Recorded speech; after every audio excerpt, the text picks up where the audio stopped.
नमस्कार।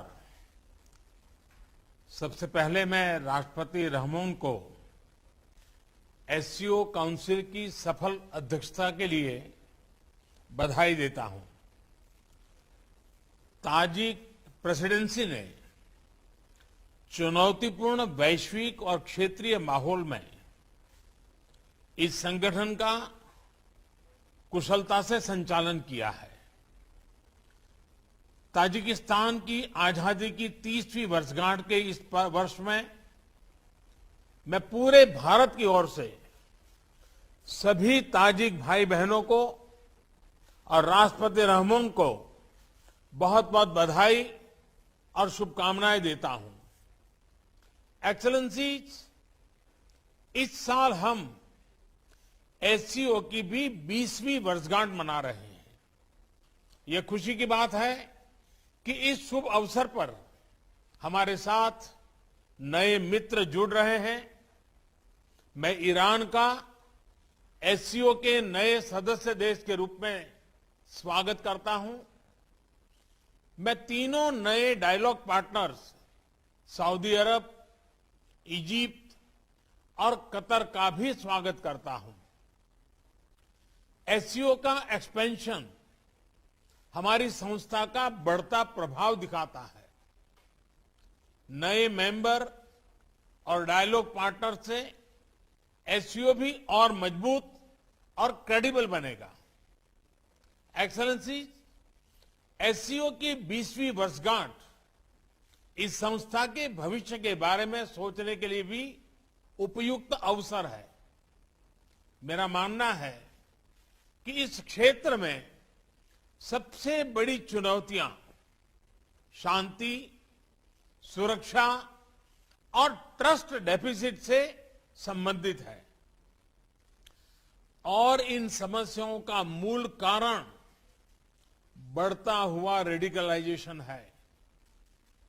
अफगानिस्तान में हाल के घटनाक्रम ने इस चुनौती को और स्पष्ट कर दिया है।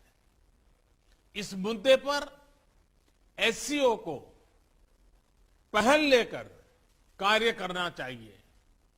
यदि हम इतिहास पर नजर डालें तो पाएंगे कि मध्य एशिया का क्षेत्र मॉडरेट और प्रोग्रेसिव कल्चर और वैल्यूज का एक प्रकार से गढ़ रहा है, किला रहा है।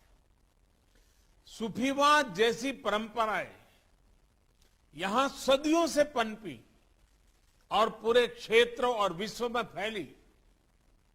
इनकी छवि हम आज भी इस क्षेत्र की सांस्कृतिक विरासत में देख सकते हैं।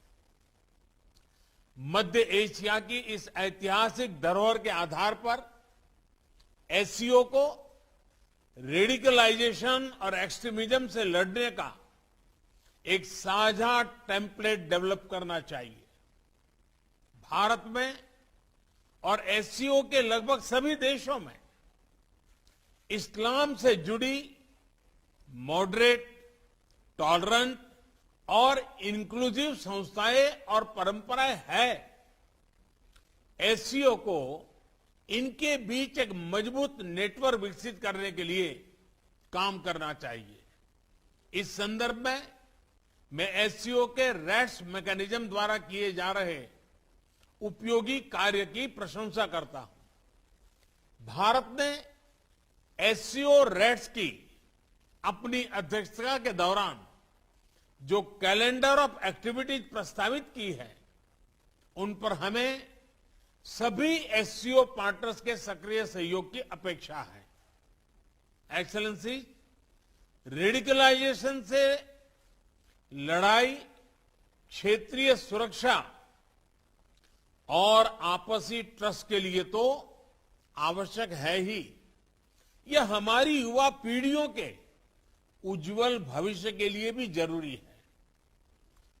विकसित विश्व के साथ प्रतिस्पर्धा के लिए हमारे क्षेत्र को उभरती टेक्नोलॉजी में स्टेक होल्डर बनना होगा। इसके लिए हमें अपने प्रतिभाशाली युवाओं को विज्ञान, और रेशनल थिंकिंग की ओर प्रोत्साहित करना होगा। हम अपने एंटरप्रेन्योर्स और स्टार्टअप्स को एक दूसरे से जोड़कर इस तरह की सोच, इस तरह की इनोवेटिव स्पिरिट को बढ़ावा दे सकते हैं। इसी सोच से पिछले वर्ष भारत ने पहले एससीओ स्टार्टअप फोरम और युवा वैज्ञानिक सम्मेलन का आयोजन किया। पिछले वर्षों में भारत ने अपनी विकास यात्रा में टेक्नोलॉजी का सफल सहारा लिया है।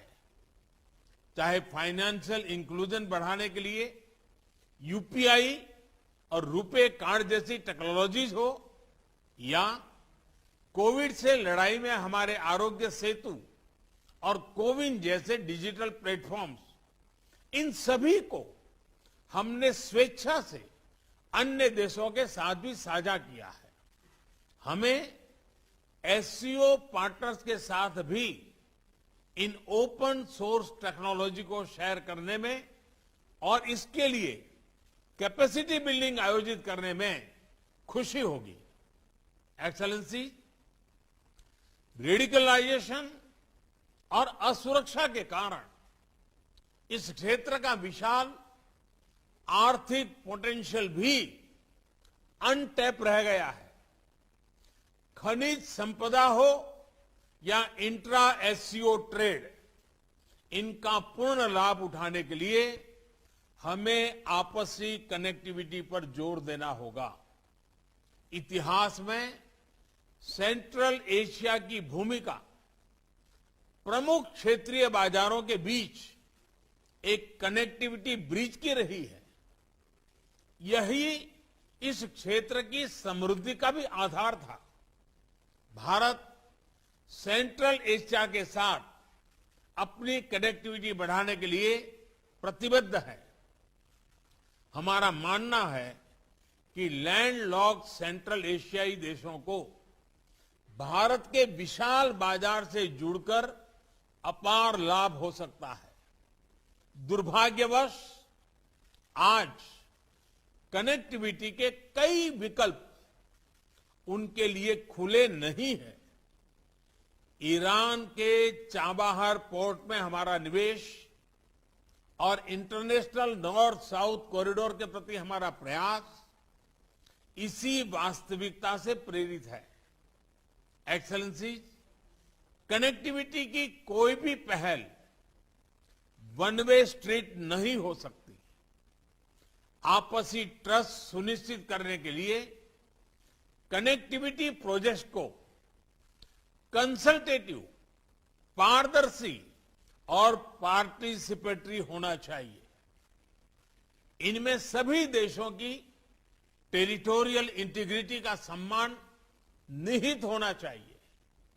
इन सिद्धांतों के आधार पर एससीओ को क्षेत्र में कनेक्टिविटी प्रोजेक्ट्स के लिए उपयुक्त नॉर्म्स विकसित करने चाहिए।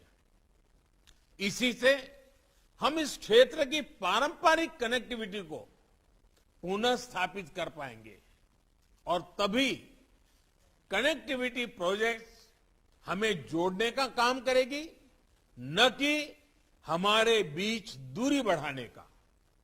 इस प्रयत्न के लिए भारत अपनी तरफ से हर प्रकार का योगदान देने के लिए तैयार है। एक्सेलेंसी, एससीओ की सफलता का एक मुख्य कारण यह है कि इसका मूल फोकस क्षेत्र की प्राथमिकताओं पर रहा है। रेडिकलाइजेशन, कनेक्टिविटी और पीपल टू पीपल संबंधों पर मेरे सुझाव एससीओ की इसी भूमिका को और सबल बनाएंगे। अपनी बात समाप्त करने से पहले मैं हमारे मेजबान राष्ट्रपति रहमोन का एक बार फिर धन्यवाद करता हूं। उन्होंने इस हाइब्रिड फॉर्मेट की चुनौती के बावजूद इस सम्मेलन का बेहतरीन आयोजन और संचालन किया है।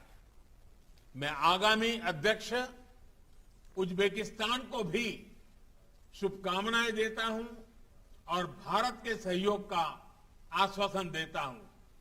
बहुत बहुत धन्यवाद।